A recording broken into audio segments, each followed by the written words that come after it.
Thank you all so much for joining us today. So we are continuing our study of Bhagavatam, and we will be reading from 16th chapter. I was told that Mataji covered till verse 12, so I will have to continue from verse 13. Is that correct? I can share screen so you know what we are talking about. Yes, Mataji. Yes, Mataji. Yeah, great. Okay, so but before I proceed, I'll just take 5 minutes questions because Mataji asked me to take questions in the beginning. We won't spend too much time, but I'll take 5 or 6 minutes based on your questions, and then we'll proceed with verse number 13. Did you have any questions in verse number 12? That was what I was asked to find out first before I start. Anybody has any concerns, questions related to that verse number 12 that was talking about the different varshas, I think, in Jambudvipa? Nothing, right? Or you have some questions? If everything is clear, then we can proceed on to the No, 30. Mataji, nothing was Sir. clear. So Mataji said that you would be the best person to explain it. Okay. The Yeah, So, Varshas she Jambudvip. mentioned you will be explaining it to us. okay. Sure. Yeah. Let's open up that. And also, I have a nice pictorial representation, which is easier to follow, which you all might be having already, but I can open it up and then tell.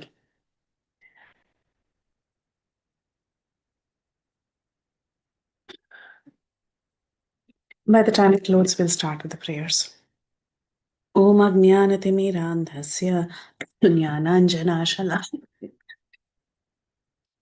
चक्षुरुन्मीलितं येन तस्मै श्रीगुरवे नमः मुखं करोति वाचालं पङ्गुं लङ्घायते गिरिं यत्कृपातमहं वन्दे श्रीगुरुं धीरतारिणं परमानन्दमाधवं कृष्णचैतन्यमीश्वरं नमो ॐ विष्णुपादाय कृष्णप्रेष्ठाय भूतले श्रीमते भक्तिवेदान्त स्वामीनिति नामिने नमस्ते सारस्वते देवे गौरवाणी प्रचारिणे निर्विशेषा शून्यवादी पाश्चात्यदेशतारिणे जय श्रीकृष्णचैतन्या प्रभु नित्यानन्द श्री अद्वैता गदाधार श्रीवासादि गौरभक्तवृन्दा हरे कृष्णा कृष्ण कृष्णा हरे हरे हरे रामा राम राम हरे हरे नारायणं नमस्कृत्य नरं चैव नरोत्तमं देवीं सरस्वतीं व्यासं ततो जयमुदीरयेत् नष्टप्रायेषु अभद्रेषु नित्यं भागवतसेवया भगवती उत्तमश्लोके भक्तिर्भवति नैष्टिकी कृष्णाय वासुदेवाय देवकी नन्दनाय च नन्दगोपकुमाराय गोविन्दाय नमो नमः. I need 2 minutes. Sorry, everything got shut down 2 minutes back, though I had everything ready. I'm sorry, I have to restart that folder again. Give me a few minutes.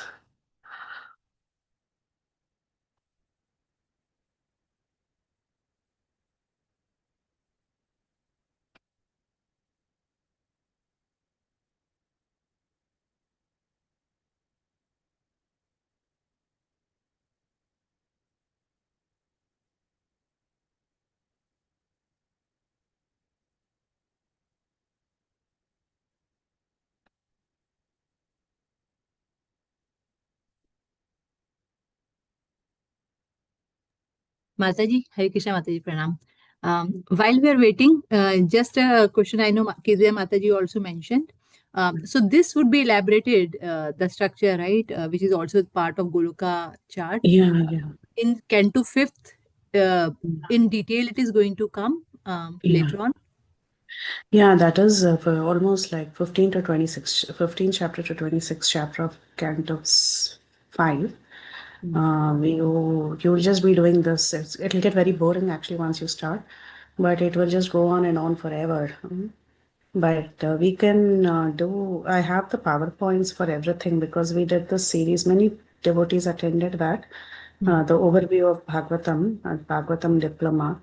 That time they attended the fifth canto sessions in 3 days, I think, right? The cosmology sessions in 3 days. So at least it will take us, I would say for Bhakti Vaibhav, it will take us more time. So Okay. it's a lot of chapters that talks about this.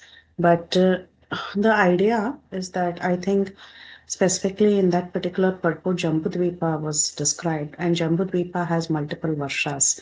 So the way it was described is that Parikshit Maharaj had conquered all of these different dvipas, like Ketumala Dvipa, Ketumala Varsha, Ilavarta Varsha, Hari Varsha, like that. There are about, I think, 9 Varshas, if I'm not wrong, in Jambudvipa, which is the central island. He had conquered everything. Now, the question is, how can you correspond that to modern day geography? If that is your question, you cannot, because most of these regions are not accessible today. Okay, the regions that is mentioned in Srimad Bhagavatam. So they are at a different dimension. You can and you cannot imagine. Actually, it's very difficult. They were accessible in previous yugas. Now, many areas are not even accessible or known. So, but this is only theory because we cannot practically try to identify which Varsha is where. The Prabhupada could have given some hints. It's beyond the Himalayas, but then where exactly we don't know. Okay, and the rest of the world was Mlecha Desha only. It was like Prabhupada says in the purport. They were all outcasts. They were not even considered a part of the Aryan, the civilized part of Bharatvarsha. So, like that, it's only theory and it can only be visualized in a chart. So, that is one thing I want to tell because if you're trying to understand, it is actually beyond something that you can understand. Okay, but theoretically, we can study. This is where Ketumala Varsha is, this is where Hari Varsha is, this is where whatever Varsha is, and so on. So, theory is very nice. You can do that to by heart everything for exam's sake. Nobody will even ask it in exam because 90% of cosmology won't even show up in the exam. Don't worry, because it's still very cryptic. It is very theoretical. You cannot practically understand it very easily. So, having said that, we'll just show a nice figure where you can see how the Varshas are situated, but you cannot correspond it to geography. That is the idea. Now, when they say Bharata Varsha, it is just not that strip of India, it is actually the entire globe. The entire earth is considered Bharatavarsha. So you can imagine that there are dimensions beyond that which were not accessible. So Bharatavarsha and specifically this greater Asia is called as Bharatakanda. So again, so when they say Bharatavarsha itself, oh yeah, by the way, not even that. In Bharatavarsha, actually there is one Earth planet. It's like that. So Bharatavarsha is so big. In that, Bharatakanda is the Earth globe, if I'm not wrong, on the chart. So it is very vast and it's difficult. You cannot even correspond it to the solar system if you're trying to do it. Even that is also difficult. Okay. So I know it's still loading. It's taking forever because that PowerPoint slide is huge. And my computer is also very slow. So it's still in the download phase. So meanwhile, you have anything else you want to ask till it finishes up? Yeah, Mataji, Hare Krishna. Is there any, we cannot understand, but is there anything like you showed us also earlier the wonderful charts, Mataji? But what is the relevance? What is the relevance? Like, for example, when we cannot understand to that extent, we are so poor-minded people. We understand, but uh, what is the reason that we should be you should have so many important things to presented here in Bhagavatam? What is the significance of that kind of a vast presentation, Mataji? Yeah, that's a good question. So, what is the significance? The significance is that this material universe is so vast, it is beyond our comprehension. Okay, we think that we are in this earth and we are in one country, in one state, in one tiny home, and we think this is the world, right? But the world is so much more beyond even this earth globe, and there is life everywhere, and we are so minuscule. So there are two things that is being taught through this process. One is the vastness of Krishna's creation of the material world, and this material world is only 1/4. 3/4 is the spiritual world. So if just 1/4 is so humongous that you cannot even fathom, then what to talk about the 3/4? That is one thing that you can imagine. This is all Krishna's energy. So it is talking about the opulence of Krishna's energy. Now there is another perspective to this that is told by all the Guru Maharajas. They all insist that when you study the fifth canto of Srimad Bhagavatam, you have to understand that there is so much opulence available all around the universe. Okay, this Earth planet is Karma Bhumi, especially the land of India is generally considered Karma. The entire world, for that matter, this Earth planet, it is Karma Bhumi. And here you come, you see misery, you see happiness, you see, you don't see so much opulence. You see a mixture of multiple things. But then this opulence itself, we are enjoying nicely. Then what to talk about the opulence that is present not just in other dvipas and other varshas, and then what to talk about the higher planetary system. This entire, the seven dvipas like Jambu Dvipa, Shalmali Dvipa, all these seven dvipas and varshas within each dvipa. Inside Jambu Dvipa, there are 9 varshas we saw. So this entire thing, the 7 dvipas put together with all the varshas is just one bhumandala. It is just one planetary system or a level in this universe, and there are 14 such levels, right? So the idea is that there is opulence everywhere and there is variety everywhere. Now in this material world with limited opulence and limited variety, we feel very bound, we feel very stuck, we like to get attached, right? This is my home, I want to be attached to this place, and even if I lose one item in this house, I get very upset. If I have to sell this house, that's all my heart sinks, right? So we are attached and we want to enjoy. Now, when you have an opportunity to perfect your life and go back to Godhead, at that time, from the story of Gopakumar in Brihad Bhagavatamrita, it is taught to us that he went through all the regions. He went through the higher planetary systems. He went through everything. And there is so much temptation, not just in these 14 planetary systems, different mandalas, even beyond that, in the coverings of the Brahmanda also, there is so much opulence, there is so much attraction. The spirit soul can choose to and desire to associate with any place. They might get attracted anywhere. Okay, but in the case of anyone who attained liberation, who went through the layers of the universe and reached Vaikuntha and the airplane, they had one pointed devotion to Krishna and they just wanted to go to the spiritual world. They did not get attracted. That story is very nicely said through the story of Gopakumar, where Gopakumar has shown so much opulence everywhere, and from he goes step by step though. Okay, he explores every region. But imagine that in our case, we might have to take so many births stopping in so many places.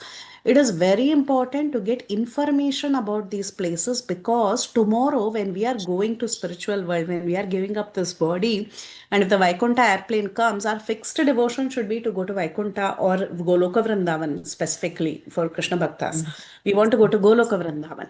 We don't want to, get diverted to say maybe the happiness found in Ketumala Varsha or the happiness that is there in Shalmali Dvipa or whatever, seeing the opulence there or seeing the contents there. So everything, it's a part of education. Everything is given to you. This is what is there in this world. But everything in this world is temporary. So tomorrow when you're going and they take you through that airplane, don't look down and say, okay, I want to associate with this place. It is all for our final exam. Everything is what we do at the time of death.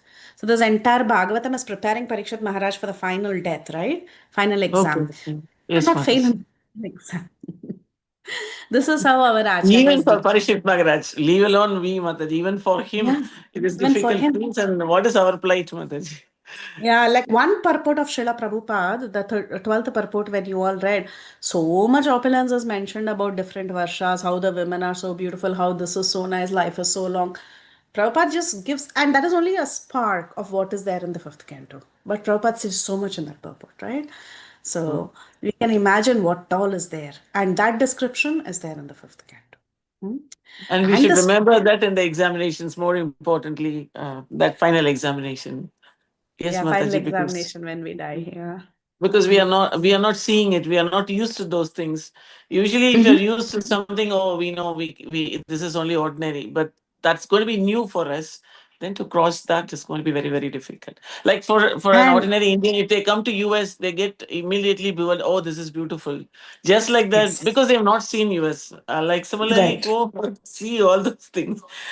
Yeah, we have to train, constantly train. This seems to be the important information we got from you today, Mataji. So from now itself, we should train our mind. We should not get diverted. We should not get diverted Mhm, with yeah. the information that you're providing us. Thank you, Mataji. Hare Krishna. And mostly these are all just knowledge gathering sections. But like you said, realization is more important than just the knowledge gathering, right? So for the final exam, we can get ready. The So here is the knowledge itself slide. is for this only. Realization only, Mataji, you're Oh. giving so much of knowledge. If I don't take it, that is why this question came. Why should I learn it? Then if I learn it, what is where I can use it? If I use it, what I will get? These are all things that you are teaching us. Hare Krishna, Mataji. Thank you so much, Padmini Mataji. Prahladananda Prabhu, would you like to add? That Pranam Mataji. And the same thing was explained to His Grace Tamal Krishna Goswami Maharaj by Prabhupada Ah, Nityananda. how He small gave, we are. but the whole gist is that our false ego is the greatest kind of impediment in getting out of this. And whenever I am confused like this, I take shelter of this Bhagavatam slok, which I think I have told you also before. It says, "No uttam slok vartayam justam tat katham." So today, I'll just check myself and see that how much I was able to keep my mind in Krishna consciousness. And if I can do for the rest of my life, then it is what Krishna has promised, Bhagavatam has promised. If you have enjoyed Krishna Katha throughout your life as much as we can, and then there'll be no problem in remembering Lord. Justam tat katha na syat sambramo antakame smartam tat padambujam. So this is the solace I get out of, and it gives me gist also to, kind of to keep as much as I possibly, we can keep in Krishna Katha by reading and every way doing satsang and like. Thank you, Mata. How beautiful. Thank you, Prabhu. If you're able to see the screen, finally it showed up. Anyhow, I'll be changing my laptop soon, so things will be quicker. So this is the slide that shows this description in that particular purport. Purport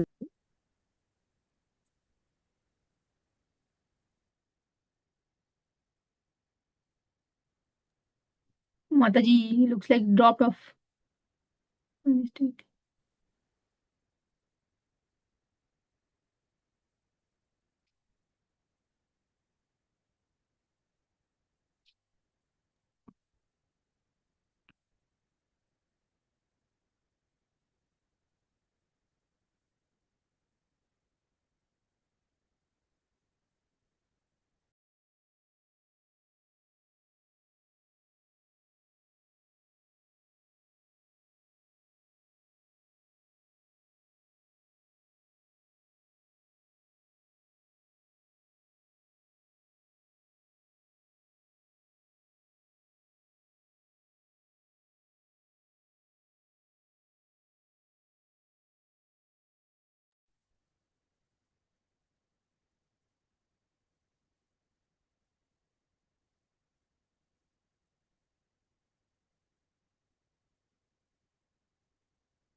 True. While Mataji comes, I had a question.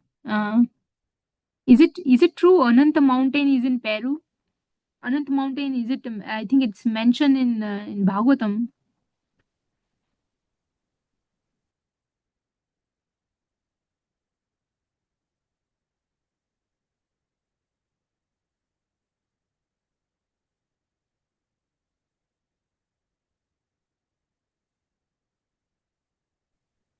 What is the significance of that mountain, Mataji? Mataji, I think it is mentioned in Ramayana, Anant Mountain. Acha. I'm not sure if Hanuman crossed that one, but yeah, yeah, I don't know if it is mentioned in Bhagavatam, but I think it is mentioned in Ramayana. It is called Ananta Mountain. Okay. It is possible. It's possible because Hanumanji was flying everywhere to gather rocks and mountains to fight or to build a bridge, right? So uh,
Haribol, everyone. Hare Krishna. Can you hear me? Hare Krishna, Prabhuji. Yes. Yes, Prabhu. Hare Krishna. Yeah, I just tried to contact Mataji, but she's not picking it up. Looks like there's some problem with her internet or whatever. So we'll just wait and see whether she can join again. Okay. It says that Prabhu, through me. Hare Krishna, Prabhu. Can you please tell about the sloka that you were talking a few minutes ago? Which sloka? The one Okay, about. yeah, right. Bhagavatam slok says, "Na uttam slok vartayam justam tat kathamrutam." Na does not apply to the first line. It is in the third line, it's like that. But it says, "Uttam slok vartayam." Uttam slok is Bhagavan Krishna. His varta means Krishna Katha. Uttam slok vartayam jusatam. Justam means who endeavors and enjoys and, puts a lot of effort in Krishna Katha. नौत्तम श्लोक वार्तायाम जुस्ताम तत्कथामतम स्यात् संभ्रम संभ्रम means confusion स्यात् संभ्रमो when अंतकाले स्यात् संभ्रमो अंतकाले स्मरताम तत्पदाम्बुजम in what in remembering Lord Krishna's lotus feet he will have no sambram that na to start with applies to sambram like that. So the whole gist is of this sloka it gives me so much solace to all of us that our goal is to remember Lord Sri Krishna's lotus feet at the end. Antakale cha mameva smaran mukta kalevaram. We know the 8.5 like that. So how can I do that? I'm so busy with my material life, this, that. But the Bhagavatam says that you at least devote as much as time possible in Krishna Katha. Krishna Katha is opposite of which Katha? Gramya Katha. The more we keep in Gramya Katha, the more you prepare a next birth in the material world. The more you keep in Krishna Katha, you prepare your Parsad Sarir. Parsad Sarir, Bhagavan Krishna says in Bhagavad Gita 2.40. Neha Bikram Naswasti Pratyavaya. Prabhu, what's the number, Prabhu? Sloka number? That's low. Rupal Mata, do you know that? I think she knows that number. If you put it Prabhu, on Google, if you can say one more time, I can search yeah, it. no tam slok varta. No, it is no no. Yeah, no, yes. No tam slok varta. Jusatam Vartayam. vartayam. Mm-hmm. And then Vartayam. Jusatam. if you are on vedabase.io, you can, yeah, that's where, even if you put one word Jasutam like that, it can put it up. Or somebody found 1.18.4, Tulsi Mata. It seems like Mataji has sent Yes. another link. Yes, She has. Prabhu. Yeah. Okay, so that is the slope. Has Mataji joined? Preeti They Vilasimata? sent another link to join. Oh, okay. Oh, you spoke to her? Yeah, okay. No, I just got the Okay. message on WhatsApp. Oh, I see. Oh, that looks, So that's a very beautiful slok. I like Bhagavatam slok, which gives us some kind of solace, kind of, under false ego. If you cannot, 1.18.4. if you can put like that, that much endeavor, especially those who are retired after the age of 65 or like that. In US, we retire around there. So one should devote as much as time possible to this. This is the one here. No uttam slok vartayam justam tat katham. There is another good slok also which says, Yena astha naro rajan, na pramadyat karhichit. What is that? That mm, one who has astha, the Shraddha. Bhagavan Krishna also says them Shraddhavan bhajate mam. And again in 9.3 he says, Asraddhana purusa dharmasya parantapa aprapya mam nivarnate mrityu sansar vartmane. So Shraddha is the most important thing. And Shraddha, you and me can develop so much by, reading Srila Prabhupada. I had not much Shraddha because I was trained in the medical science like that and all that. Not much Shraddha in Shastra. But one person, the Srila Prabhupada, one lecture I heard, and then my Shraddha changed. I said, this man makes so much sense to me. Like that. So this is where our Shraddha sprouts, and that Shraddha, Sravana, Kirtana, Jala, Kare, Sinchan, if we do that, then probably it will lead us to this conviction that, this is the right thing to do. The rest is my prarabdha, it will come, whatever. And that sloka I'm saying is, Yena Astha in Naro Rajan. Rupal Mata, you can try that. Yena Astha in Naro Rajan. So that Yena Astha in Naro Rajan, na pramajit karchit. One who has developed that rasta, he will not do pramad. He will not become lazy boy. He will just endeavor as much as possible, very consistently and with enthusiasm, utsaha, nisaya, dhairya, like that. So if we can do that, then Bhagavatam says that even nimilya, dhavan nimilya matrena. Dhavan mityam nimilya matrena means with eyes closed, he's running fast till na pated na khaled. He will not fall down, he will reach the destination. And what is that? Closing these eyes. Closing these eyes means he doesn't know Sruti and he doesn't know Smruti. Both of these he doesn't know. Still he will, if he's engaged in bhakti like that. So that's another good sloka. And that corresponds to 13.26 Bhagavad Gita. People who do not know anything, but if they see others doing bhakti and they also start doing bhakti, they also will come out of birth, and that Bhagavad Krishna tells Arjuna like that. So these two slokas are very, very much, giving us solace that, what we are doing is perfectly okay. We have good faith in Guru and Guru Parampara and Srila Prabhupada Maharaj. Then success is guaranteed. Maybe Prabhupada Maharaj has always promised that, we can get it in 3 bus like that. I have a backdoor key for all of us. Prabhupada Maharaj has said so nicely. So invest your time in reading Srila Prabhupada like that. Also, Mata has come. Okay, thank you. No, thank you, Prabhu. I don't know. I was just talking even after I got logged out, and I realized I was not even on the call. So I don't know where I stopped and when I got logged out. I hope. Do you have anything else to ask from that picture? If you want to still look at it, you can always Google this Jambudvipa with its different varshas. If you Google, you will find the chart, and you can see the chart, you can read the purport and understand how things are situated. Yes, Anil, Hare Krishna Mataji, this is Nisha. Yes, Nisha Mataji. Danve pranams. How are you? I'm good, Mataji. Nice to hear you. Mataji, my question was maybe not relating to the chart, but when you were talking about that we have to remember this when we are going.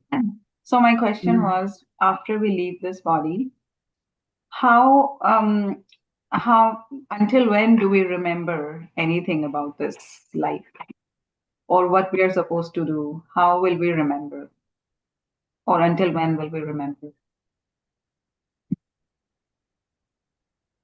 Your question is when the Vishnu Dutas are taking you, will you remember anything? Is that what it is?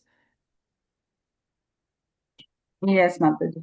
Uh, I don't know if Vishnu Dutas will take me, but probably Yam Duta. But what we are See, supposed to Mataji, do, or till you leave the material world, right? Till you cross the Viraja Nadi, you will still have your subtle body with you. Then when you take bath in the Viraja and you walk out, that is when you shed everything and you get completely spiritualized. Right? So whatever you need to have, whatever convictions you need to have, you will have that when the Vishnu Dutas are taking you. Okay? And the same thing holds good when you're transporting from one body to the other. So the subtle body carries the soul from one body to the other. And impressions will remain. You will have the impressions of your previous birth. And that's how Prabhupada says, when a child is born, how does a child know that the child has to suck milk, right? So there are impressions that are carried over that are not erased. And that's how we know how we learn things. As soon as we cry, we eat, we drink, we pass stool, urine, whatever, right? How does one know what one should do? And it's very natural. But all these come from impressions. They will continue to exist in the next birth also. And the subtle body will carry the soul to the next body. And if we are going to the spiritual world, till we cross the Viraja, we are not shedding anything. So we should have, if our consciousness is deeply rooted in Krishna consciousness, that awareness will be there when you're traveling with them in this plane. Okay.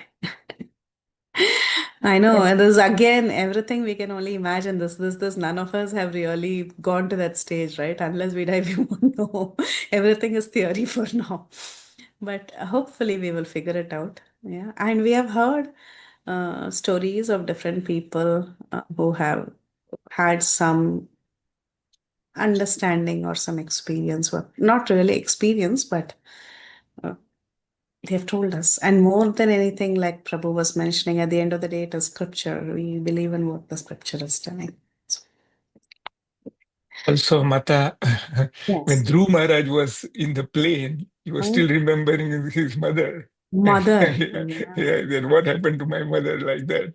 And so Right. Vishnu just showed her that there's another plane going, taking your mother also like that. So, that's what you are saying, that, until we pass through Virija, we still have this subtle body with us, which gets dissolved after that. Even I understand Paramatma also doesn't exist in the spiritual sky, right? Paramatma manifestation is for the material cosmos like that. And that's what more. Paramatma is a Uh-huh. dicey subject because, yeah, we say Paramatma doesn't exist in the spiritual world, but the exact answer is that Paramatma also exists, but his Okay. function is not there in the spiritual world. Function is not, I see. Okay. Like that. Yeah, that's how Jiva Goswami explains in Paramatma Sandarbha. Yeah. Oh, His okay. function is not. Got it. Thank you, Mata. Hari.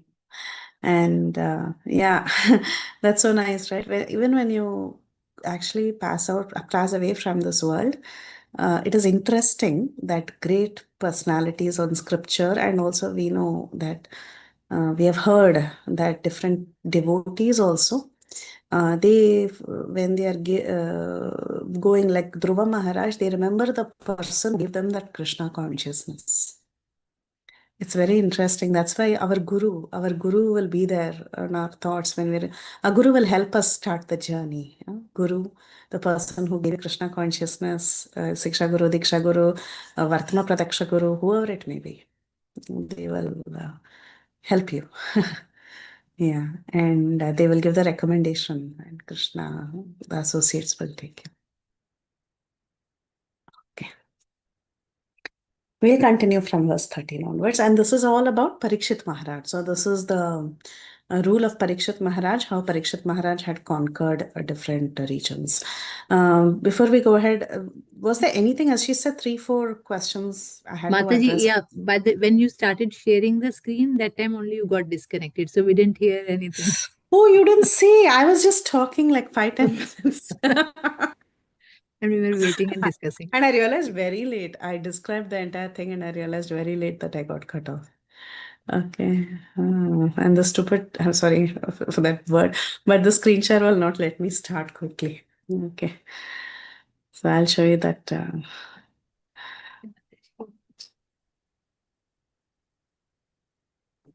Ataji, if you're not able to screen share, maybe you can put it in the group and then everything. Yeah. See, that is also easier. Yes, Mataji, that is true. Let me do that. I'm using this laptop. I should have logged in from the new one itself.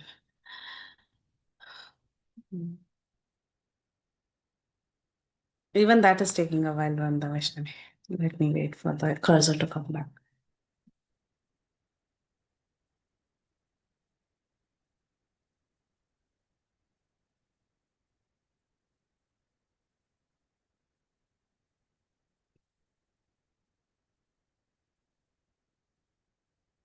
Once I start Zoom, I have issues immediately.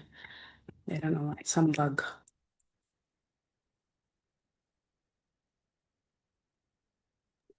Mataji, should we try to find that image? You said that if we search with Jambudvip with 9 varshas, maybe we can find it and then we can paste it. Mataji, you can find that.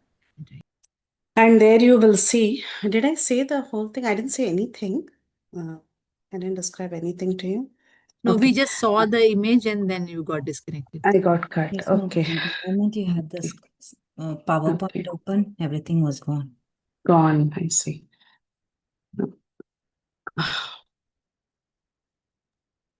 I just posted that slide into the chat box. I don't know whether in WhatsApp. Yeah, does it show up? Even that is taking forever. Wait. Yeah, Prahladananda. Does it show up there? Yeah. Okay. Yeah, this one only, Prabhu. Yeah, that's right. Yeah, this is the one. So here, oh, nice, Prahladanand Prabhu showing the whole thing. Very nice. So here we see this disc, this gray color disc. This is your Jambudvipa. And inside Jambudvipa, there are 9 varshas, right? In this 9 varshas, the lower varsha, the lowest varsha is called as Bharata Varsha. On top of Bharata Varsha is Kimpurusha Varsha. On top of that is Hari Varsha. The central part around that golden mountain, which is Meru Parvat, is Ilavrita Varsha. Okay. And on the right is Bhadra Varsha. Left Sorry, is... Mataji, are you sharing the screen? I think Prahladananda Prabhu is sharing, no? No one is sharing. Nobody is sharing. Oh my God. Can someone please share? My Zoom is horrible. You can try, Mataji. It is also on WhatsApp, so everyone can open it, right? Yeah, you can open it probably on WhatsApp. Okay, so let me go back now. Again, it will take forever to go to that picture. Should I share, Mataji? Yeah, if you can, that will be great, Prabhu. I'm not able to even toggle between windows.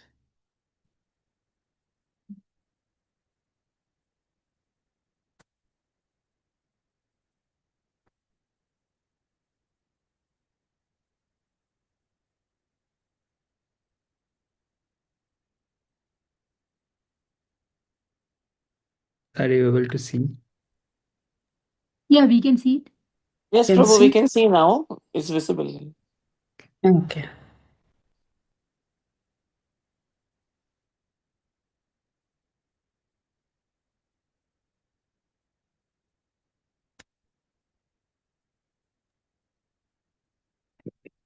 I can't see anything. Okay.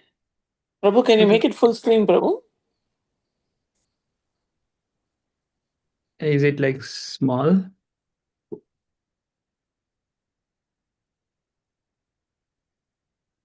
Is it good now?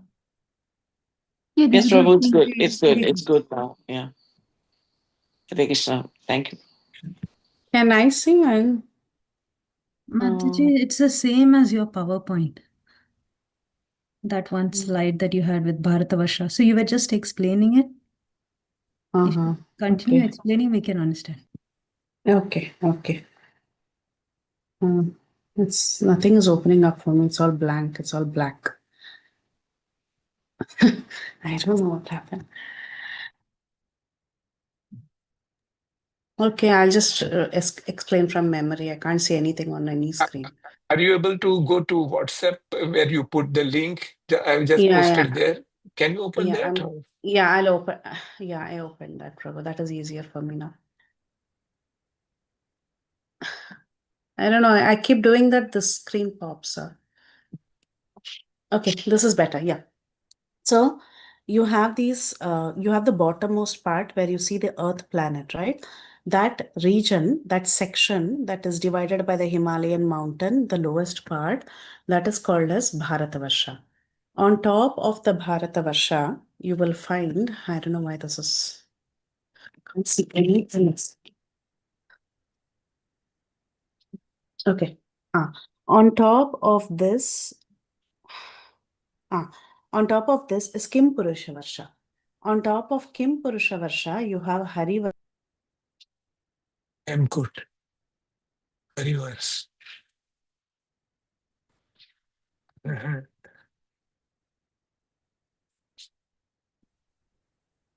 Can anyone hear anything, or Mataji's not audible anymore?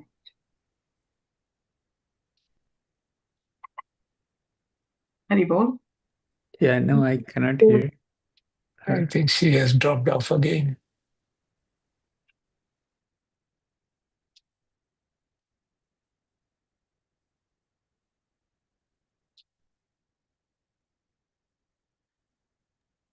Looks like Krishna wants us to wait for Canto 5 now. Okay, let me try if you can call her. Mataji is back. Oh, she's back. Okay.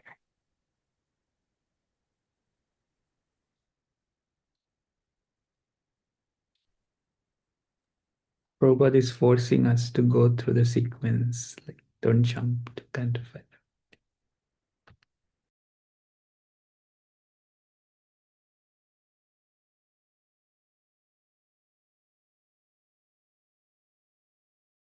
Did you hear anything I spoke or no? Till Kim Purusha Varsha Mataji. And That's on all top I of got. that, yeah. Okay. So sorry, again I spoke the entire thing. Anyway, so where was Kim Purusha Varsha? Yeah, like when I logged in, Satyam Prabhu was telling Prabhupada doesn't want us to do this. I also very strongly feel now that we have to go the right way. But anyway, I'll do it really quick. So where is Kim Purusha Varsha? We have Kim Purusha Varsha on top of Bharata Varsha. On top of Bharata Varsha, you see there is this region called as Hari Varsha that is mentioned in the purport. And the central part where there is this golden mountain, that tract of land, that central tract of land, the central square, that is called as Ilavrita Varsha. Okay. Now on the left, I think you have Ketumala Varsha, and on the right you have Bhadra Varsha. You see Bhadra here and Ketumala Varsha. Now beyond that Meru Parvat, on the other side, on top, you have Ramyaka Varsha, then Hiranmaya Varsha and Kuru Varsha. Okay, so these different varshas, the lifestyle there and the type of people there is actually mentioned in the purport. But where are we? The point is, we are not even this Bharata Varsha. Within this Bharata Varsha, the semicircle that you see below, the last tract of land, within this Bharata Varsha, it is again divided into 9 sections. And the ninth division is where the earth is located. So Earth is very close to and surrounded by the salt water that also enters the Earth globe. The salt water is there in the Earth globe also as the 7 oceans, as the different oceans. But this entire Dvipa, this entire Jambu Dvipa, this gray section, this gray plate, okay, to understand one circle, it is also surrounded by salt water. Okay, now each of these, a varsha means what? A varsha means tract of land. So inside a dvipa, which is the Jambu Dvipa, dvipa means an island surrounded by some liquid body. So this Jambu Dvipa is surrounded by saltwater ocean. The next dvipa could be surrounded by maybe by sweetwater ocean, and maybe another dvipa could be surrounded by liquor or maybe something else with sugarcane juice. So some liquid body will be there around every dvipa. Now within a dvipa, it is divided into sections or tracts of land, and each of these tracts have a different name. In that tract of land, you have one planet called as Earth. So this is where we are. We are so minuscule, like this red dot. We are like that in the 9th division. We are a tiny dot in the 9th division, and that is our Earth. So this is only a pictorial representation, but there is life everywhere. In each of these tracts of land, there is life, and people are living there, and they have a very different quality of life. Now, two questions I wanted to address is when someone sees this, they will see Himalaya mountain at the topmost part of Bharatavarsha, and they will ask you, isn't Himalayas there in India as well?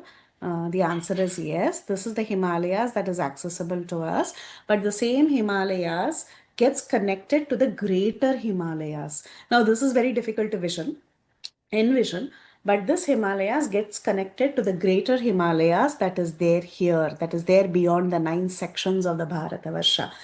This brown color strip that is shown here is the greater Himalayas. It is not the Himalaya that we know of, Mount Everest and that little small Kailash Parvat. No, it's beyond that.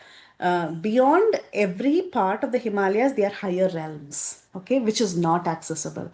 Classic example is Badri. We can go to some point in Badri, but beyond that, we don't know where Madhvacharya probably went or Vyasadeva probably gave knowledge to him. So like that, these sections, they have higher dimensions and it's accessible through the Himalayas. So that's why Shukdev Goswami in the purport, if I'm not wrong, in this purport or later purport, I don't know where, if maybe in this purport it was written that he came from a higher region, from the Kimpurusha Vasha, he crossed through the Himalayas and he came to India. So like that, all these Vashas are located. This is only a map of location. Now, when you go to 5th canto, you will see that you'll understand the kind of lifestyle there, who are the kind of people who live there, what are their features, what is their lifespan, what kind of social customs, social divisions they have. All this you will find out in the 5th canto. But before that, I wanted to say another thing is that this other Varshas, right, the people there, if you read the purport, it is mentioned they have very long lifespan. They are beautiful. They have all these wonderful glories and opulence. But they are all praying, when will we take birth in Bharatavarsha, specifically on Earth planet? The reason is because there the opulence is so much, and in Earth it is very easy to perfect life, especially in the age of Kali Yuga. You can perfect life by chanting the holy names. So it becomes extremely easy, and they are all offering prayers to the Lord. Oh Lord, when will we take birth in Bharatavarsha? And each of these Varshas, they also have a chief presiding deity. Okay, like for example, if I'm not wrong, in Hari Varsha, Prahlad is offering prayers to Narsimhadev. In Kimpurusha Varsha, Hanuman is offering prayers to Lord Ramachandra. And here in Bharata Varsha, our leader is Narada Muni. Narada Muni is offering prayers to Naranarayana Rishi, who is there in the Himalayas. So like that, there is one chief form of the Lord that is taking over that Varsha and taking care of the people in that Varsha, who lives there, resides there perpetually and blesses those people. So all this we will read in the 5th canto. Okay. So this Dvipa is surrounded by salt ocean, and this Dvipa is the gray color disk that you see. And we are a minuscule tiny dot in the 9th division of the Bharatavarsha. Is that okay? I hope I covered what I wanted to say. Yes, Mataji. Mataji, one quick thing, just from my understanding. So this entire, all these varshas, whatever we are seeing, it's all part of Bhurloka only, right? Earthly system planet. Bhumandala, we call it. Bhumandala. Mandala, yeah. So there are 14 planetary systems, of which the central one is Bhumandala. Right. And in that mandala is a disk basically, right? In Sanskrit, mandala means a disk. So in that mandala, there are many islands. There are 7 islands. In each of these islands, there are multiple varshas. Varsha is a tract of land. There are multiple varshas. Okay. So in the specific Jambudvipa, which is the central one, there is a slide where it shows the top view. So if you see the top view of this entire section of the Meru Parvat, you can see that the central disk is actually Jambudvipa, but there are so many other dvipas surrounding it. And that entire section is the Bhumandal. Hare Krishna, Mataji. One quick question. So the gold one is the Meru mountain, right? Yeah. And these 7 layers, they are floating in the space, right, above the earth, above the between the space and the earth, right, the portion between. They're floating in between the earth and. Yeah, you're trying to imagine where they exactly they are located in the when you form of see disc. Yes. You cannot see. This mandala is not visible. No. Yeah. We cannot. Okay, these are not visible at all. They are not visible. They're not. They are in a situation where you cannot see them in the sky. You cannot see the entire Bhumandala in the sky. So you this can is called see Bhumandala. Bhumandala means different than the earth. Bhumandala is the entire disk with the 7 islands. Which are of which Jambudvip is one, and in that Jambudvip you have 9 varshas, and there you are in one planet. You cannot see the entire disk in the sky. No, you cannot. You can only see the higher planetary systems, the higher disks. That is what you will see in the sky. And what is the higher disk, Mataji? So many are there. That's a full Mataji. There are like 6-7 chapters on each one of them. Thank you, Mataji. Okay.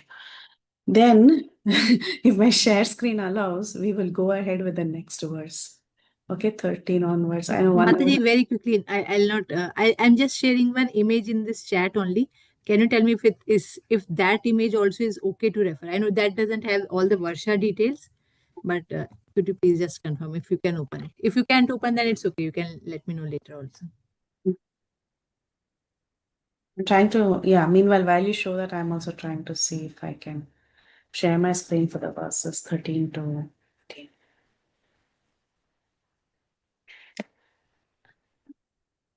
I see one image. I think it's you only who is presenting. It's me, Mataji. So I just shared the WhatsApp. Yeah, Prabhuji, can you check in this Zoom chat only? Yeah, this is good. This is good. This is good? Yeah. This is exactly what we were sharing now. Yeah. Right, yeah. And it shows all different oceans as well. Yeah, no, as you expand, it will show you various oceans. This is just the central focus, right? So when you expand, but Prabhuji is saying, no, what I shared is slightly different, but it is different, Mataji. Prabhuji, can you show the image which I just shared in this, not on the WhatsApp, but in this chat? Zoom. Okay, let me try.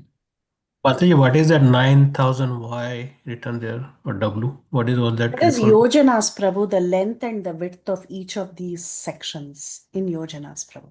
Yojanas, okay. Thank you.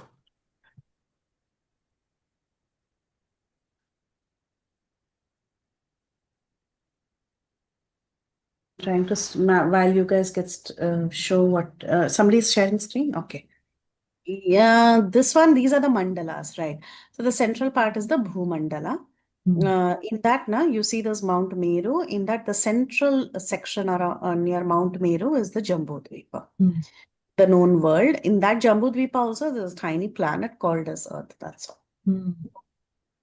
This Bhuloka should be Bhumandala. It's not just Loka, it is Mandala. It should be Mandala. Only Earth is not shown here, Mataji. Where exactly is Earth? That is the only thing in this picture that's not visible. Yeah, Earth is not visible. Yeah. That's right. Mataji, what is Bhuloka then? Is that not Earth? It depends on the context, Mataji. Depending on the verse, you should understand what they're telling by Bhuloka, whether they're meaning this earth or they are meaning the greater earth. Okay, so for convenience sake, we just use, when we say Bhuloka, we just mean our earth, right? For convenience sake. But again, when you read Bhagavatam verses, you have to take it as per context. Sometimes even Mandala can be Loka, but we will see such situations when we read the verses. Okay, thank you. But generally, Bhuloka is a common thing that you say for earth. So that's why I like to use the word Bhumandala when we talk to the entire disk of the plane. I'll stop sharing now then. Yeah. I'm trying Thank you to so much, share. Mataji. This was really helpful. Mataji, so Thank you. to connect this with verse 12, so Maharaj Parikshit conquered all these parts of the earthly planets. That's what is mentioned, right? So that means all these version, whatever we just saw, it was all conquered by Maharaj Parikshit, right? Yes, Not Mataji, only that is Earth. right. And he had access, and even in the Dwapar Yuga also, they had access to many realms. We see even in the Prabhupada mentions in the purport in Mahabharata also, the Pandavas had access to the higher realms, and that is how they ruled. Yeah. Mataji, what did Pandavas had access to? Which layers? The higher realm, many realms of the entire Jambudvipa, they were able to travel. Beyond that, the previous times, even more they could do. Like Priyavarat Maharaj and all, he had access to all.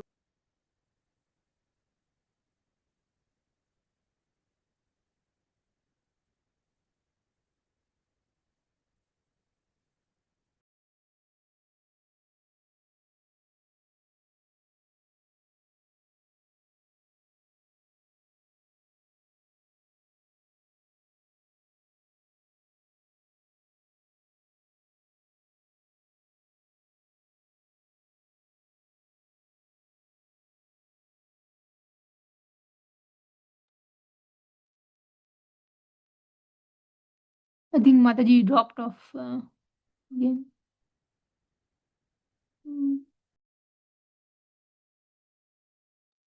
Haribol Mataji, Jammu Dweep and Bhumandala are different. Both are different, right? Yes, Mataji. Thank you, Mataji. Whenever I do share screen, I'm getting logged out. So I'll just read the verse and I'll get started with verse 13 without doing share screen. As soon as I do share screen, I get logged out. Do you want me to share the verses, Mataji?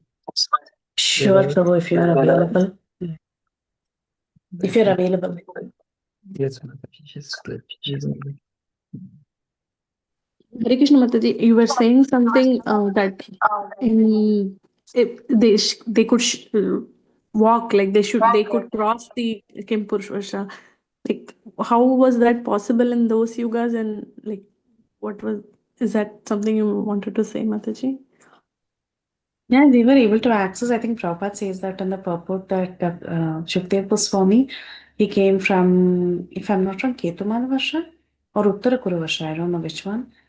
He walked from there through the Himalayas, he came to where Parikshit Maharaj was. So it was very easily accessible and they had the powers to do so.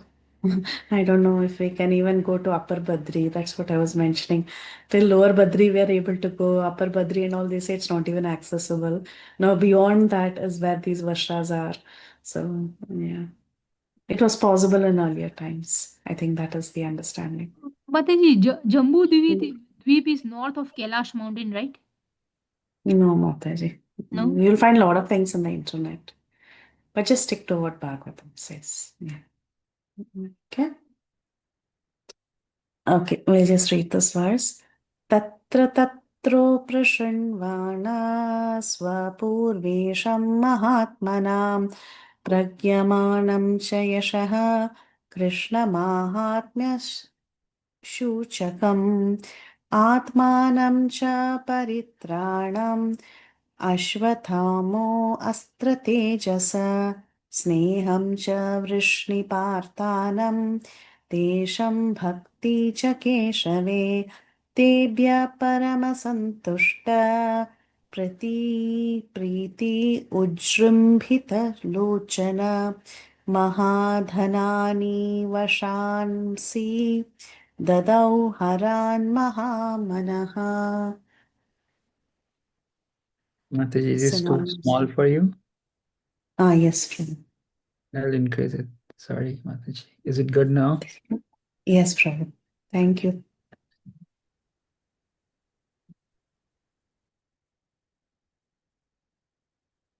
Translation, would anyone like to read?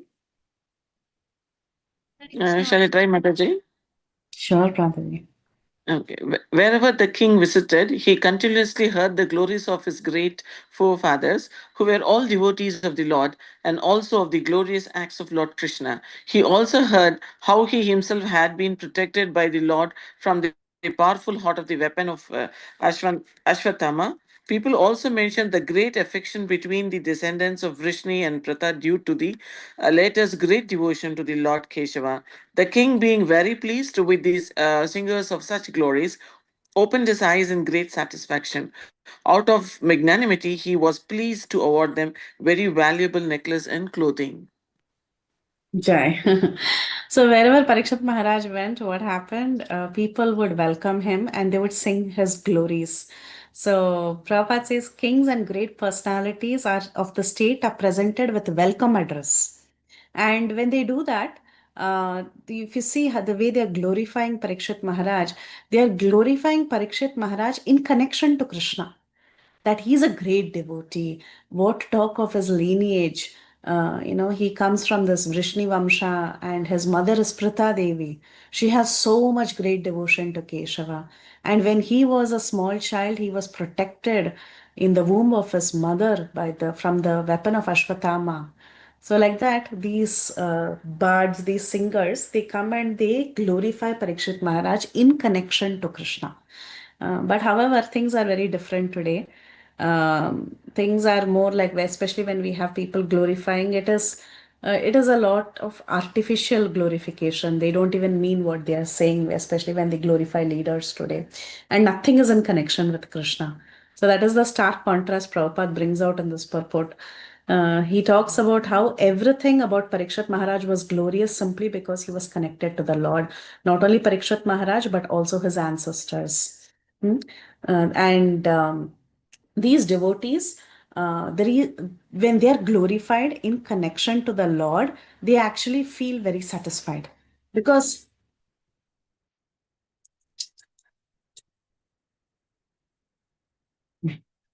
they get, and the Lord, he's present for the devotee.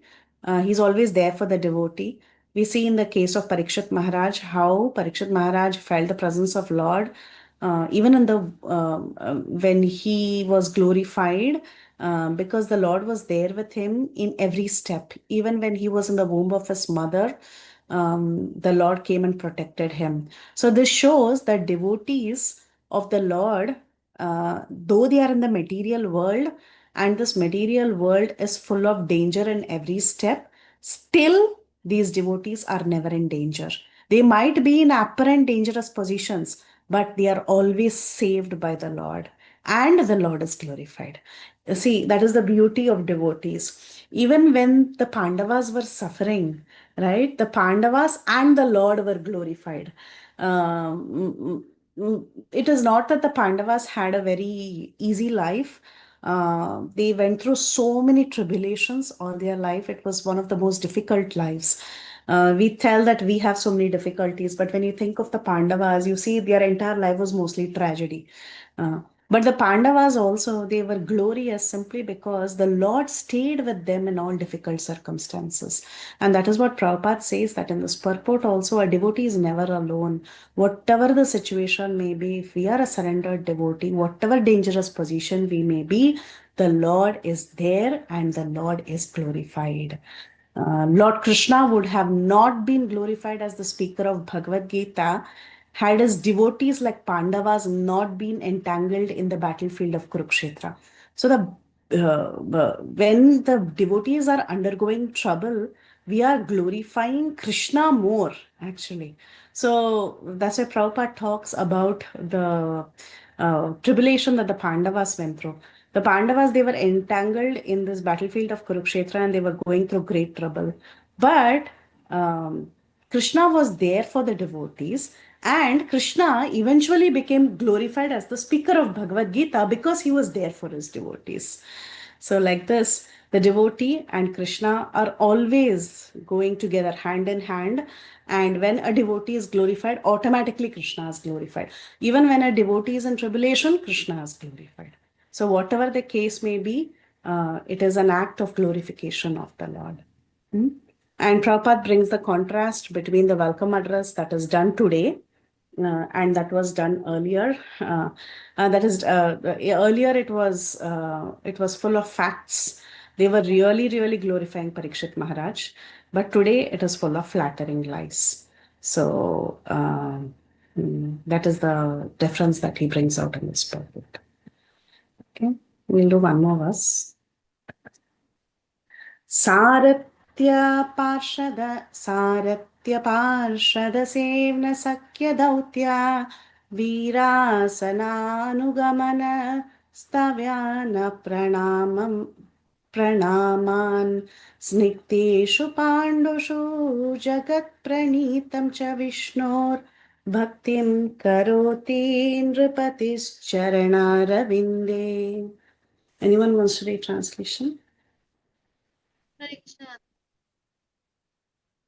Translation.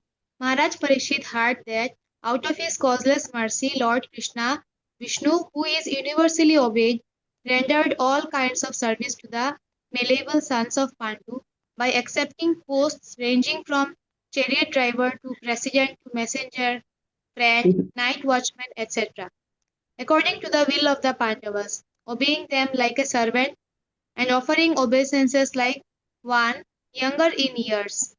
When he heard this, Maharaj Parikshit became overwhelmed with devotion to the lotus feet of the Lord. Very good. So this was the beautiful relationship between the ancestors of Parikshit Maharaj, specifically his grandparents, like the Pandavas, and the Supreme Lord. The Supreme Lord Krishna, he took post as a chariot driver, as a mere Sarati. He took post as a messenger, as a friend, and even as a night watchman. He guarded his devotees. So this was the kind of relationship that the Supreme Lord had with the Pandavas. And sometimes he would even offer obeisances to his dear devotees who were superior to him, in the sense like who were superior in age. He would also make others offer obeisances to him who are younger to him. So like this, with the Pandavas itself, Yudhishthir Maharaj and Bhima, he would offer obeisances. And Nakula Sahadev, they would offer obeisances to him. And with Arjun, he would embrace because they were of same age. So this is how Krishna behaved with the Pandavas. When the Pandavas were glorified and when Parikshit was glorified in relation to Krishna, at that time Parikshit Maharaj felt very happy and he became overwhelmed with devotion to the Lord. So the glorification of Parikshit didn't increase his false ego. When we are glorified without connection with Krishna, it will increase our false ego.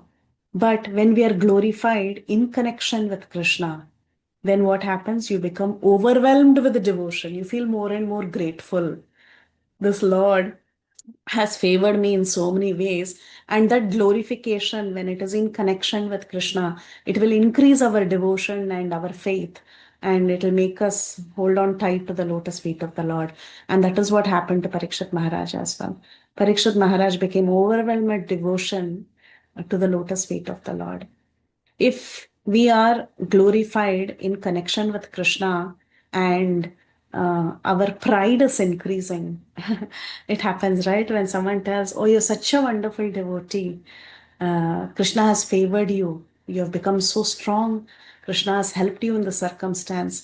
When someone says that, we should feel grateful to Krishna that gratitude should come within our heart and we should be humbled. But if we are becoming proud, oh Krishna, he favors me all the time. If we are becoming proud, then that is not devotion. That is not true surrender. So we see in the case of Parikshit Maharaj, he became overwhelmed with devotion and he got more attachment to the lotus feet of the Lord.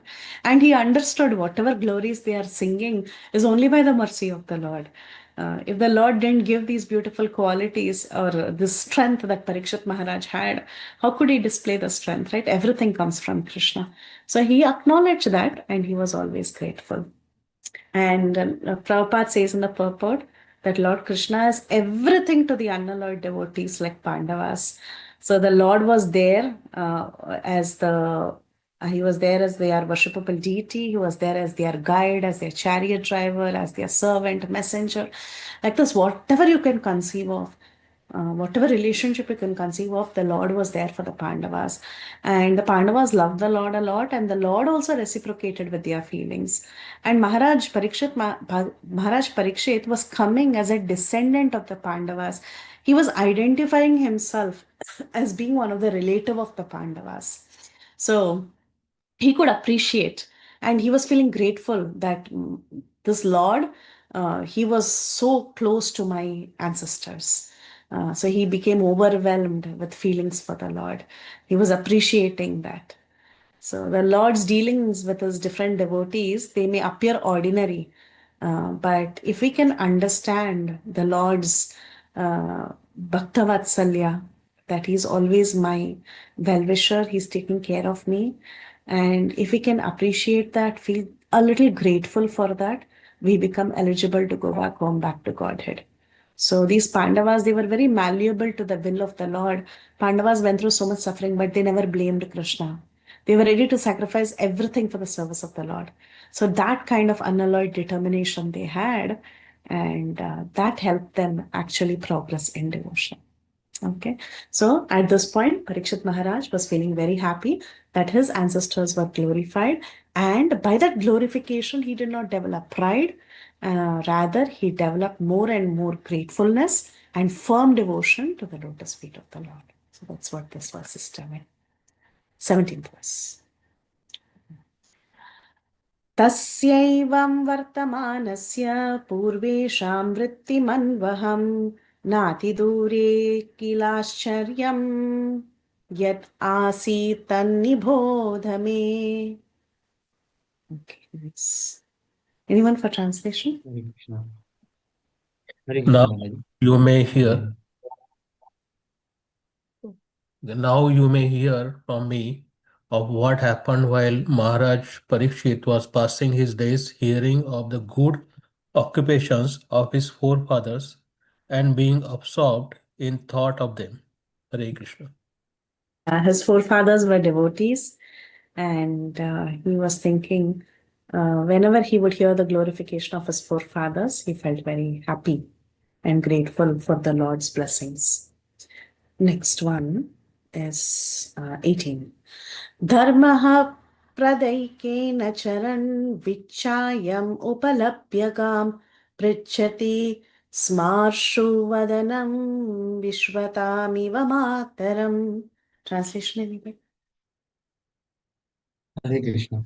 The personalities of religious principles, Dharma, was wandering about in the form of a bull, and he met the personality of Earth in the form of a cow, who appeared to grieve like a mother who had lost her child. She had tears in her eyes, and the beauty of her body was lost. Thus, Dharma questioned the earth as follows. Hare Krishna. So now the scene is changing. Okay, this is a very gruesome scene. And many people ask, did Parikshit Maharaj physically see this? There are answers that I've heard, but I'm still waiting to see the commentary by the Acharyas. But I think it is written by Vishwanath Chakravarti Thakur. Yeah, it is written by Vishwanath Chakravarti Thakur. I have to refer it and give you the reference. But this entire scene that is going to be described from this point on, it was seen as a vision by Parikshit Maharaj. He was able to see it in a vision. Okay, so many people ask, did he physically go and then did he see a cow and a bull conversing? The answer is no. He did have a vision of the scene. Okay, what is the scene? This is the first part of the scene. So he sees that the personality of religious principles, dharma personified, was wandering about in the form of a bull. And what did he see? He saw earth personified in the form of a cow, and she was crying. How was she crying? She was crying so bad, like how a cow grieves for the lost calf.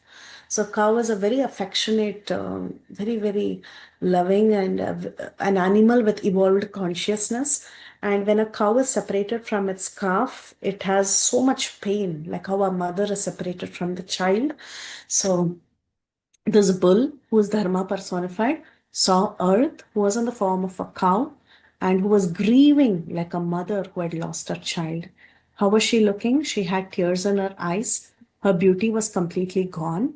And so Dharma begins to question the earth, asking the earth why, what happened. Now, this is a very serious conversation. So keep these two characters in mind. First is the character of the bull, the male cow, who is Dharma personified. And the second is the character of the cow, who is Earth personified. Now, what happened to the Earth personified? That cow was crying very sad and wailing and whining, like as if the mother has lost the child. So, looking at her expressions, looking at her crying, Dharma asks questions. Now, very soon we'll know why this cow was crying. Was the condition of Dharma very good? No, it was very bad. Actually, the cow was also crying for the sake of Dharma. That will be revealed in the forthcoming verses. But in the purport, Prabhupada talks about the importance of the cow and the bull. So we all know the bull is like our father and cow is like our mother.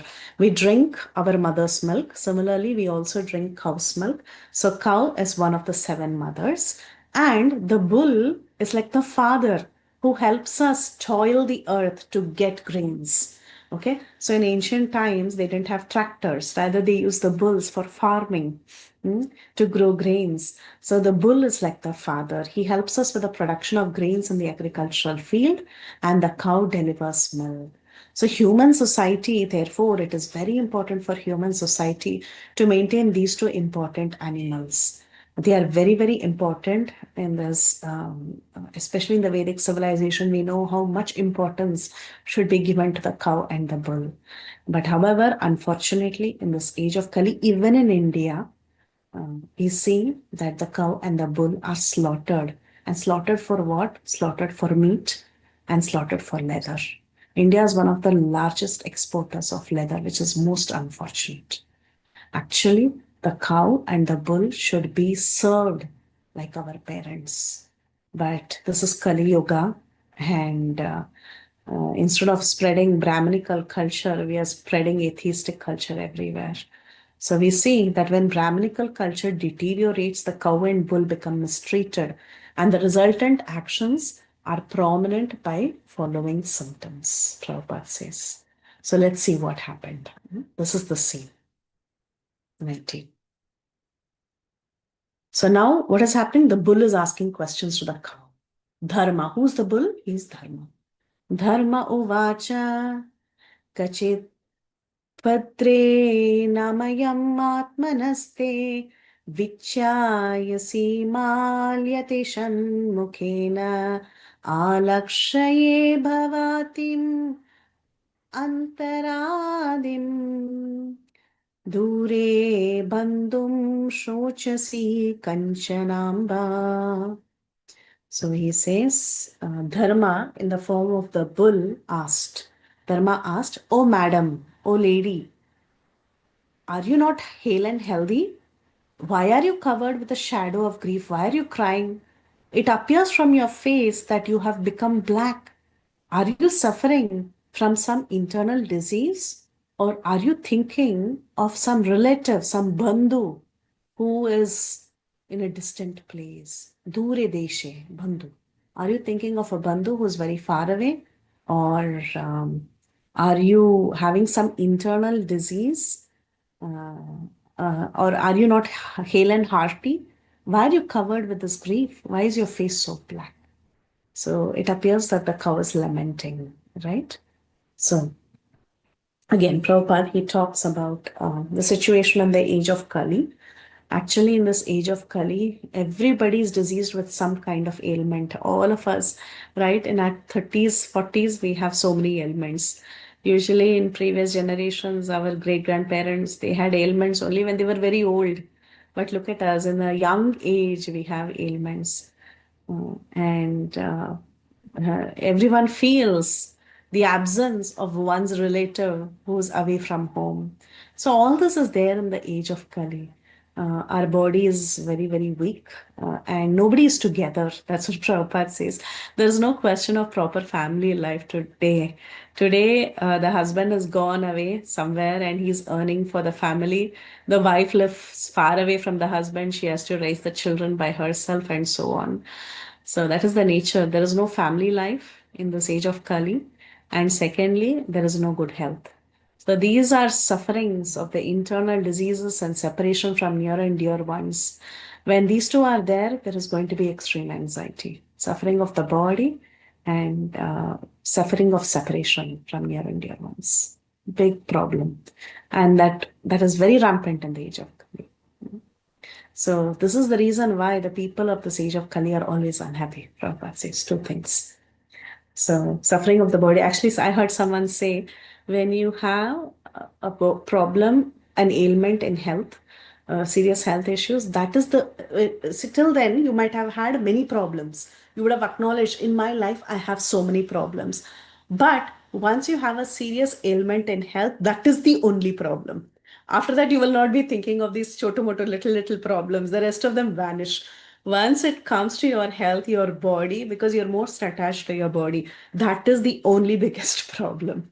Somebody was telling this, and it is true, especially when you have some big time issues with health.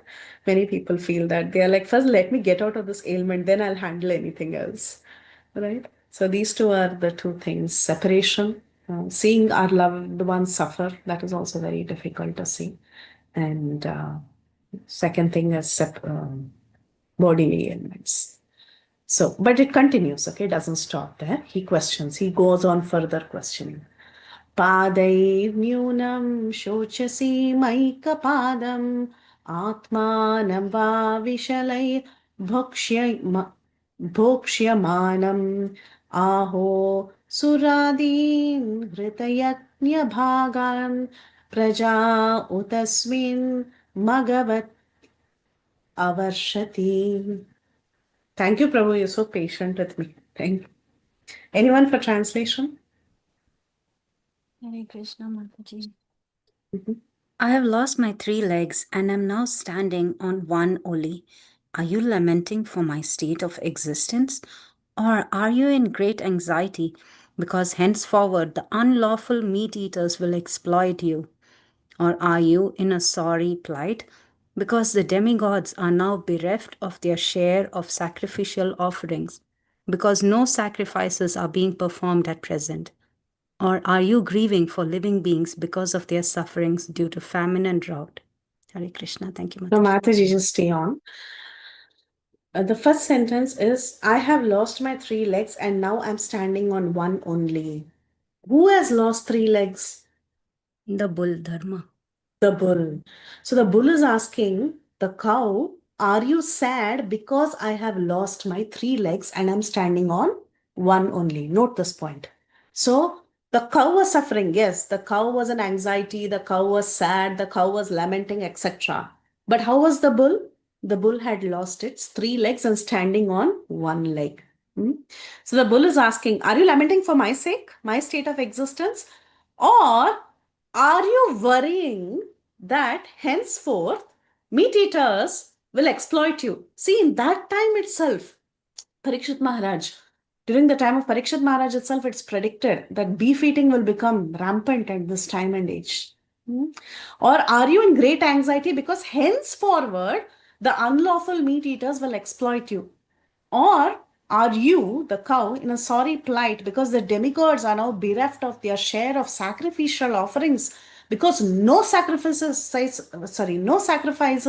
are performed at present. At present in Kali Yuga, what kind of sacrifices are authentically performed? For the sake of demigods. I mean, in the previous yugas, the cow's ghee was used to perform sacrifices, and they would raise cows very lovingly. They would take milk and they would prepare very nice, authentic ghee, and they would use it in sacrifices and please the demigods. So, the bull is asking, so are you feeling sad that hereafter sacrificial offerings will not be going to demigods, and the system that is ordained in this universe will be disturbed? Because you know how in Bhagavad Gita, Krishna talks about the cycle of sacrifice, how we are benefited by the cycle of sacrifice. Or are you grieving for living beings because of their sufferings due to famine and drought? This is also rampant in the age of Kali. In the previous purport, we saw two things. We saw health ailments and we saw separation from loved ones. And then, what else is there in the age of Kali? Famine and drought. Meat eating, famine and drought, all these are there in the age of Kali. Everywhere there is famine and drought. It's very unfortunate. Even the most lush lands today are in drought. So that is all symptoms of Kali Yuga. So Prabhupada, he explains this very nicely in this purport. He says, as the Kali Yuga progresses, four things particularly, namely the duration of life, mercy, the power of recollection, and moral religious principles will gradually diminish. So duration of life, mercy, power of recollection, and moral religious principles will gradually diminish, and we have seen that, right? Duration of life has surely decreased. We all know that. Mercy, how many of us have mercy to all living entities? Power of recollection. If I didn't see the slide for 1 second, I forgot everything that I had to talk. And then moral religious principles. Nobody has any moral, no values, nothing. All this will gradually diminish. And since dharma or religious principle would be lost in the proportion of 3 out of 4, that is the proportion it is lost. This dharma has gone. 3 out of 4, 3 has gone. So the symbolic bull was standing on one leg only. So dharma was symbolized, the bull was symbolized by dharma and it was standing on one leg.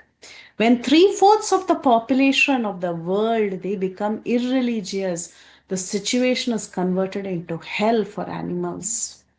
The Kali Yuga, godless civilization, we have created so many religious societies and God has been defied in various ways. There is faithlessness in the society. We have degraded so much. Our faith has degraded, and the first class Brahmanas are not respected anymore. First of all, they have diminished to a great extent. The degradation of human instinct begins from the mlechas, and the chandala state of life is the last word in human degradation. That the entire world has become chandalas and mlechas, right? All of us, we are living in the world of mlechas currently also. So everybody has become mlechas and chandalas. So all this is gone in the age of Kali. And only a Vaishnava can truly help the situation. But anyway, this is the situation today. Everybody is mlechas. And who are mlechas? Mlechas are meat eaters. But Prabhupada gives a very nice explanation that he gives. I thought this was very interesting in the purport. Prabhupada says, not all meat eaters are mlechas. He says that. It's interesting. Only those who accept meat in terms of proper scriptural injunctions, they are not considered mlechas. But those who accept meat without restriction, they are called as mlechas. And he also talks about the condition of beef, right?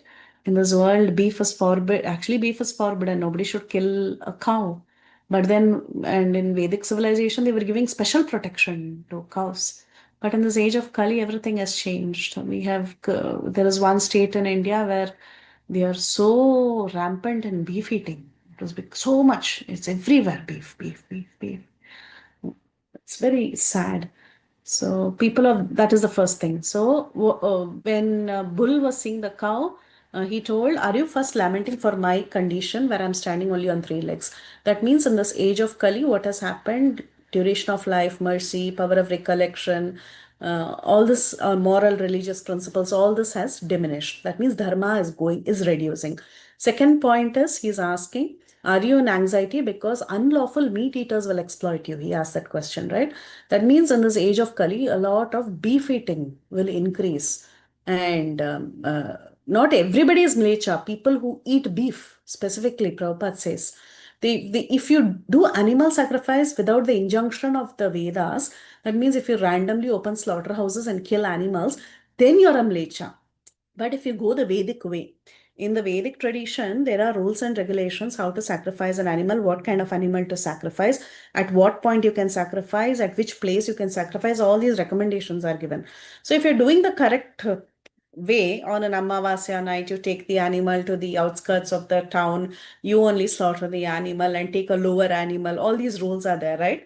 You chant a mantra that in this life, I'm killing you for my tongue. In the next life, you can kill me. If you do all this, you're not considered still mlecha. Of course, you are a lower, you're not in the higher rung, but still, you're not really a mlecha. But who's a mlecha? A mlecha is a person who kills without restriction, who accepts meat without restriction, who kills even cows. Such a person is the mlecha. So the mlecha population will increase in this age of Kali. So that is this next point that he had mentioned, that are you worried that people will slaughter you? He was asking. And then next he talks about, are you worried that demigods are now bereft of sacrificial offerings? Because we already discussed this, in the age of Kali, nobody will perform sacrifice. And especially since the world is filled with mlechas, where's the question of performing sacrifice? Bhagavad Gita has recommended sacrifice, but sacrifice is not really being performed. So Prabhupada talks about how various sacrifices are mentioned in the Vedas. And when you perform sacrifices, the demigods will bless you with rains and you can produce grains. And by eating such fruits, vegetables, and grains, we can actually become strong. And from the bodily semen, one is able to create further living entities. So all this is possible only if there is rain and production of grains. To have rains, you should perform sacrifices, right? So he says there is no question of proper sacrifices, and hence this entire society is going to suffer in this age of Kali. And further, Prabhupada says so many things like how this material world is a prison house. And however, we all want to continue to live in this terrible, terrible prison house, and we are making it worse for ourselves in this age of Kali. Materialistic people, they want to work hard for sense enjoyment, but they're continuing to perform sins. And because of this sinful activity, they are back in this world again and again. But however, the best sacrifice that one can perform in this age of Kali is chanting the holy names. Lord Chaitanya has come and he has inaugurated the Sankirtan Yajna. So if we can take advantage of this topmost Yajna process, then we all can be saved. So that's what Prabhupada says. And in the next class, we'll continue from verse 21. We'll end here. Sorry, it was actually only a half an hour class, but I don't know if it, yeah. And if you have any other questions, you can ask.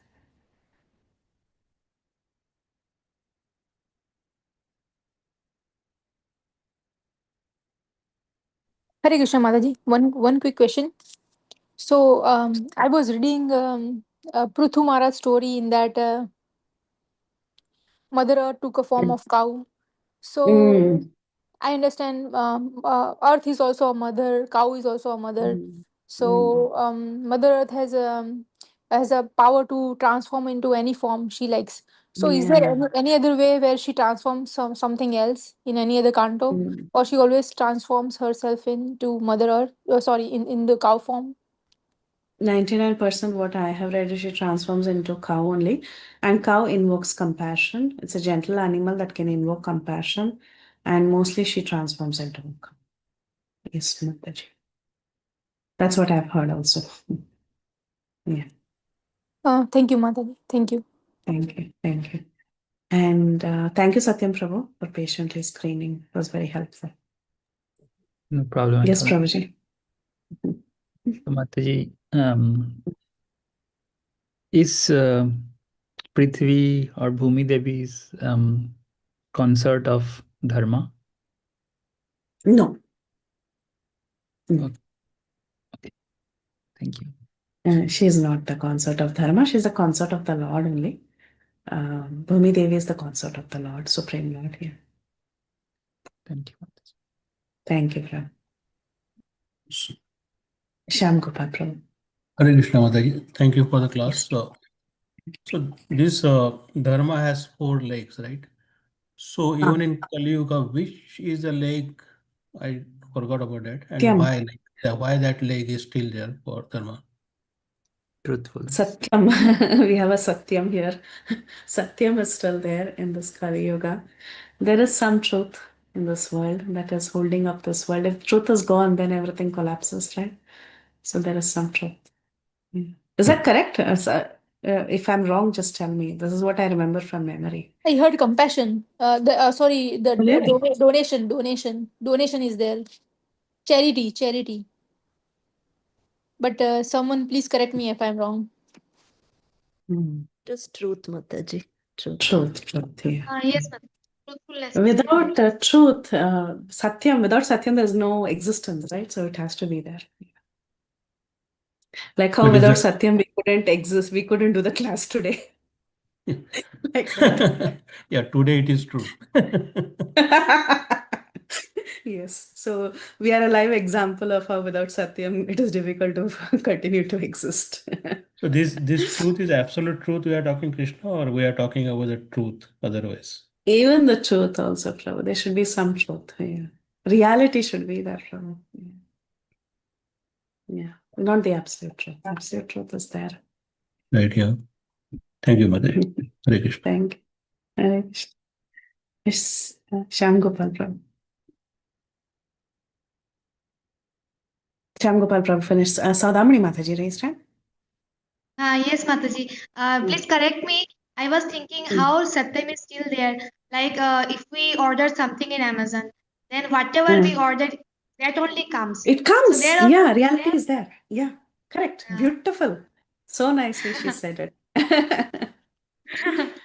Thank you, Mataji. Mataji, Amazon is also building large data centers. We went to ISKCON New Vrindavan. They are digging. There are companies which are digging gas from below the temple.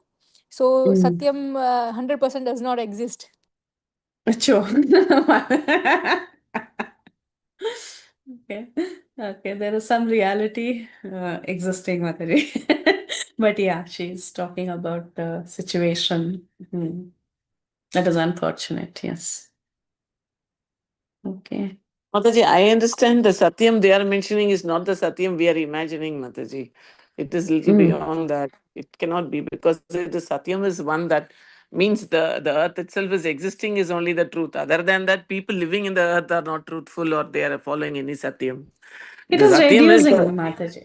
It is reducing. Definitely I it's don't think reducing, we but do there is have some.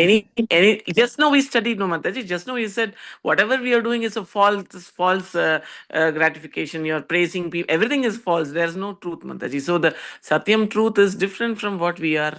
I think the earth only is truth. Other than that, everything is false. That we are living because I think so, Mataji. I don't know, That's true. Mataji. Yeah, exactly. For We're talking anything about we do, there is an intention, and that intention is not truth. intention is fake. Yes, that's true, Fake. Mataji. So then where is the truth, Mataji? There's no truth, but where we are living is truth because we are still living. That is the only truth, Mataji. Otherwise, I Yes. don't think there's any truth at all, as I believe, or we all have experienced. I don't know whether that itself is true, but the experience says that everything is wrong. But we still are living as the truth. Correct. Very nice. Yes. So next time I'm sharing screen, Padmini Yes, Mataji will Prabhu. not be able to see it. Wonderful. That's very timely, Prabhu. Thank you. Nice. Mataji. Okay. I have one Okay. question here. Yes, We yes. just read about the power of recollection will also gradually diminish, right? We Mandavagya, Mandabuddhi, that I've seen, remember recalling, but this is very little bit. I Memory. think I need some explanation, because we are all we want to remember Krishna, our Guru, and during our the final test. That's how we started the class. But here we are saying power of recollection will gradually diminish. Is that this 10,000 years we have that Mahamantra and we have the mercy of Chaitanya Mahaprabhu? Like, how do we reconcile these both, Mataji? Okay, so by the mercy of the Lord, definitely from Krishna comes recollection and forgetfulness, also we understand. So if you're surrendered to Krishna, if you're a devotee of Krishna, Krishna will help you remember him. So you don't have to depend on your independent power of recollection. There is this nice verse, right? In Varaha Purana also, he says, even if my devotee doesn't think of me at the time of death because of the effect of Kapavata Pitta, I will think of my devotee and I will take him back. So for a surrendered devotee, for a person who's thinking of Krishna all the time, Krishna will give you the remembrance. Krishna will give you the strength. He will take care of you, though our faculties are all diminishing. Okay, Mataji? Thank you He so will much take for care of the that. devotee. It's very more. Very well. It's very nice. Yeah. Aham smarami mat bhakta something. I'm not getting the verse now. Okay. Okay. Then we'll end here. Go ahead, Prabhu. Even if, because of Vatkaf is deranged like that, Varaha Purana, I think it says that sloka, right? Yes. Varahacharam Shlok. Also regarding, the Prabhuji was asking that Dharma and Pruthi, how they're related. Asking that question to Mother Earth, he's calling her Amba.